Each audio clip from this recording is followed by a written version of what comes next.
India China stand of. Tawang झड़प के बाद चीन पर भड़का अमेरिका, बोला एलएसी पर सैन्य जमावड़ा बढ़ा रहे ड्रैगन के नापाक इरादे। India China clash. Arunachal Pradesh के तवांग सेक्टर में शुक्रवार को भारत और चीनी सैनिकों के बीच झड़प हुई, जिसमें जो दोनों ही देशों के सैनिकों को चोटें आई है। अरुणाचल प्रदेश के तवांग में भारत और चीन सैनिकों के बीच हुई झड़प के बाद अमेरिका ने इसे बीजिंग की उकसावेपूर्ण कार्रवाई करार दिया है। भारत चीन सीमा के तवांग में टकराव पर अमेरिकी विदेश मंत्रालय प्रवक्ता नेड प्राइस ने कहा, भारत अमेरिका का रणनीतिक साझेदार है। हम भारत के साथ दिल्ली और वाशिंगटन में लगातार संपर्क बनाए हुए हैं। अमेरिका एक तरफा तरीके से सीमा बदलाव की किसी भी कोशिश का विरोध करता है। अमेरिका ने कहा कि वह भारत के साथ है। चीन उकसावे की कार्रवाई करता है। अमेरिका अपने मित्र देशों के साथ हमेशा रहेगा। व्हाइट हाउस ने मंगलवार को कहा कि बाइडेन प्रशासन इस बात से खुश है कि भारत और चीन दोनों अरुणाचल प्रदेश के तवांग सेक्टर में हुई झड़प के बाद जल्द ही पीछे हट गए। प्रेस कॉन्फ्रेंस के दौरान व्हाइट हाउस के मीडिया सचिव कराइन जीन पियरे ने कहा कि अमेरिका दोनों देशों के बीच के तनाव की स्थिति का बारीकी से निगरानी कर रहा है। साथ ही कहा कि वह दोनों पक्ष भारत और चीन की विवादित सीमाओं पर चर्चा करने के लिए मौजूदा द्विपक्षीय माध्यमों का उपयोग करने के लिए प्रोत्साहित करते हैं। हम भारत का करते हैं पूरा समर्थन, ऐसा कहा पेंटागन ने। इसके साथ ही पेंटागन ने मंगलवार को प्रेस कॉन्फ्रेंस में कहा कि अमेरिकी रक्षा विभाग भारत चीन सीमा पर एलएसी के घटनाक्रम पर लगातार नजर बनाए हुए है। पेंटागन के प्रेस सचिव पैट राइडर ने कहा, अमेरिका ने देखा कि चीन एलएसी के क्षेत्र में सेना जुटा रहा है और सैन्य बुनियादी ढांचे का निर्माण कर रहा है।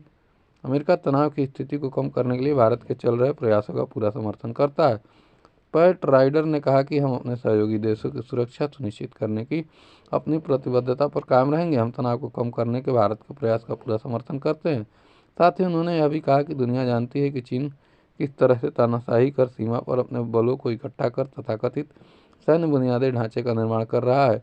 चीन खुद को मुखर करने और अमेरिकी सहयोगियों और इंडो पैसिफिक में हमारे भागीदारों द्वारा निर्देशित क्षेत्रों में जबरन हस्तक्षेप करने की कोशिश कर रहा है।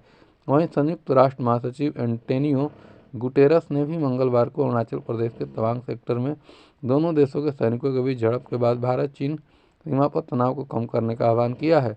भारतीय सैनिकों ने दिया मुंहतोड़ जवाब। राजनाथ।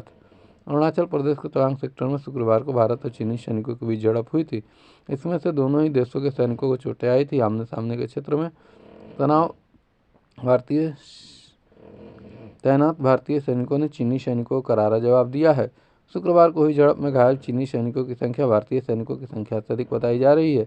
इसी बीच रक्षा मंत्री राजनाथ सिंह ने संसद में कहा कि भारतीय सेना के जवानों ने 9 दिसंबर को अरुणाचल के तवांग सेक्टर के यांगत्से क्षेत्र में वास्तविक नियंत्रण सेना का उल्लंघन करने से चीनी सेना को मुंहतोड़ जवाब दिया है। सिंह ने कहा कि मैं सदन को आश्वस्त करना चाहता हूं कि कोई भी भारतीय सैनिक नहीं मारा गया और न ही गंभीर रूप से घायल हुआ है। मैं सदन को यह भी विश्वास दिलाता हूं कि हमारी सेना देश की क्षेत्रीय अखंडता की रक्षा कर सकती है। हमारी सेना किसी भी अतिक्रमण से निपटने के लिए तैयार है। मुझे दृढ़ विश्वास है कि सदन इसका समर्थन करेगा। दोनों देशों के बीच एक बार फिर हुआ तनाव।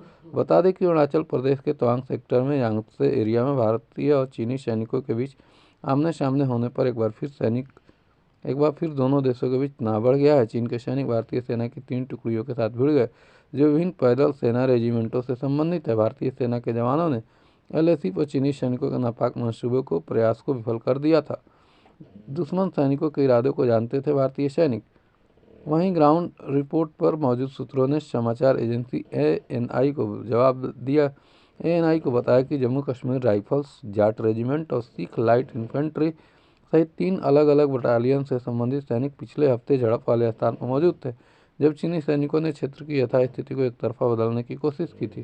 चीनी सैनिक लाठी और अन्य हथियार हाथ में लिए थे। सूत्रों ने कहा कि भारतीय सैनिक भी चीन सैनिकों से मुकाबला करने के लिए तैयार थे, क्योंकि वे दुश्मन सैनिकों के इरादों को जानते थे।